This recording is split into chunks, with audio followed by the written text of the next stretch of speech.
ক্ষেপণাস্ত্র হামলা চালিয়ে যুক্তরাষ্ট্র ও ইসরায়েলের যৌথ আক্রমণের পাল্টা জবাব দিচ্ছে ইরান। বিস্ফোরণে কেঁপে উঠছে ইসরায়েলসহ মধ্যপ্রাচ্যের মার্কিন ঘাঁটিগুলো। রিয়াদ, কাতার, কুয়েত, আমিরাত ও বাহরাইন একের পর এক বিস্ফোরণের শব্দ শোনা যাচ্ছে। খবর পাওয়া যাচ্ছে ব্যাপক ক্ষয়ক্ষতি ও হতাহতের।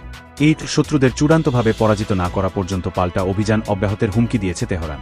ঝুঁকি এড়াতে বাসিন্দাদের তেহরান ছেড়ে নিরাপদ স্থানে যাওয়ার নির্দেশ দেওয়া হয়েছে। আকাশসীমা বন্ধ করেছে ইরাক, বাহরাইন, কাতার, কুয়েত, সিরিয়া ও আমিরাত। জরুরি অবস্থা চলছে গোটা ইসরায়েলে। ভারতসহ অনেক দেশ মধ্যপ্রাচ্যগামী বিমান চলাচলও স্থগিত করেছে। ফ্লাইট বাতিল করেছে প্রায় 20টি বিমান সংস্থা। এর আগে প্রথমে তেহরান সহ ইরানের বিভিন্ন শহরে আচমকা হামলা শুরু করে ইসরায়েল ও যুক্তরাষ্ট্র। এতে দীর্ঘ হচ্ছে হতাহতের তালিকা। তবে খামিনির কার্যালয়ের পাশে বিস্ফোরণ হলেও তিনি নিরাপদ আছেন বলে জানা গেছে। দেশটির প্রেসিডেন্ট, মন্ত্রী ও সামরিক প্রধানদের বাসভবন, প্রতিরক্ষা ও গোয়েন্দা কার্যালয়ও লক্ষ্যবস্তু করা হয়েছে। এরই মধ্যে ইরানের বিরুদ্ধে যুদ্ধের ঘোষণা দিয়ে দেশটির শাসন ব্যবস্থা পতনের ইঙ্গিত দিয়েছেন মার্কিন প্রেসিডেন্ট ডোনাল্ড ট্রাম্প।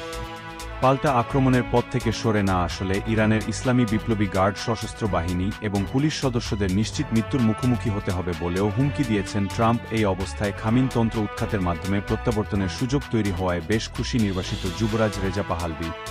আর অস্তিত্বের হুমকি দূর করতেই ইরানে যৌথ হামলার দাবি ইসরায়েলের প্রধানমন্ত্রী বেনিয়ামিন নেতানিয়াহুর। এদিকে পাল্টা হামলার জোরে ইরানসহ মধ্যপ্রাচ্যে থাকা মার্কিন নাগরিক ও কর্মকর্তাদের নিরাপদে থাকার পরামর্শ দিয়েছে হোয়াইট হাউস। কাতারে খোলা হয়েছে জরুরি আশ্রয় কেন্দ্র। গ্রেটার টিভি থেকে আমি